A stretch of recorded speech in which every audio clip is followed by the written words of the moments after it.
Extraordinary development happening in Beirut, and it seems across Lebanon. We told you that the Lebanese health minister is suggesting, early reports suggesting, that nearly 3,000 people have been injured by pagers exploding.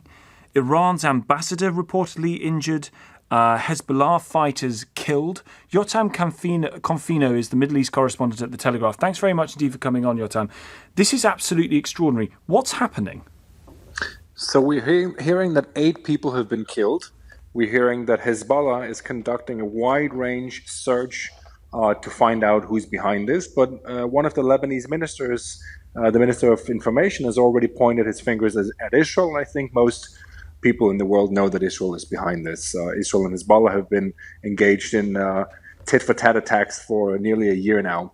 And like you said, nearly 3,000 people wounded. It came as Israel allegedly set off these pagers, the devices that all these Hezbollah members are carrying on them, to explode while they were carrying them. And this is what led to all these really, really severe scenes we saw both in Beirut and other places in southern Lebanon, where bleeding men were lying on the streets, and some were in their cars, some were on their bikes. It's a really severe incident. And currently, the Prime Minister of Israel and the Defense Minister are meeting to discuss and to really prepare for retaliation coming from Hezbollah. Did the devices explode at the same time, or only at the point at which they were turned on or attached to someone? Apparently, they were exploding at the same time.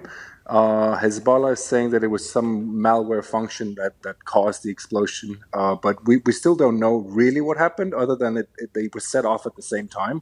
The Wall Street Journal said that those pagers were imported a couple of days ago, so it's relatively new equipment, and this is even more distressing for Hezbollah because it really shows how absolutely superior Israel is when it comes to the technological warfare between those two. If indeed it is Israel.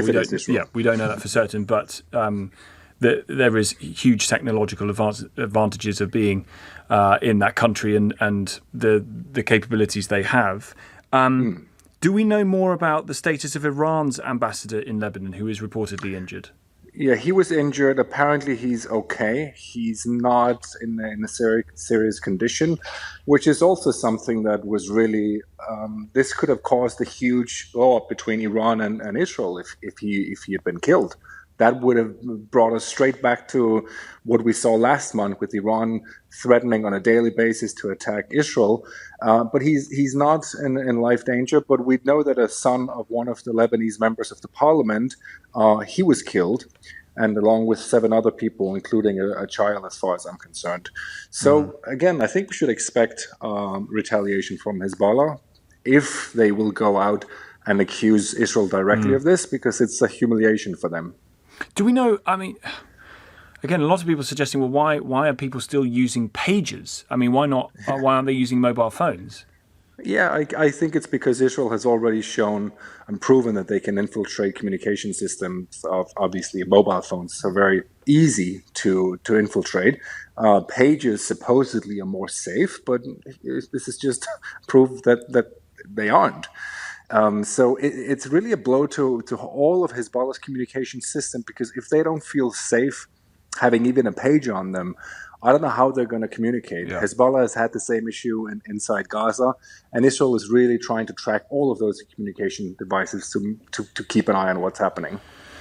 Jotam, thank you so much for coming on. Jotam Confino, Middle East correspondent at The Telegraph. Extraordinary. I mean, absolutely extraordinary. And the ramifications, should it be that Israel is behind this in some way, the ramifications could be very, very serious indeed. Again, I'll bring you the word from Lebanese officials is that 2,750 people have been wounded as a result of those pagers exploding, mainly in Beirut, we think, but possibly across the country as well. Much more detail throughout the programme and this evening at that breaking story to come.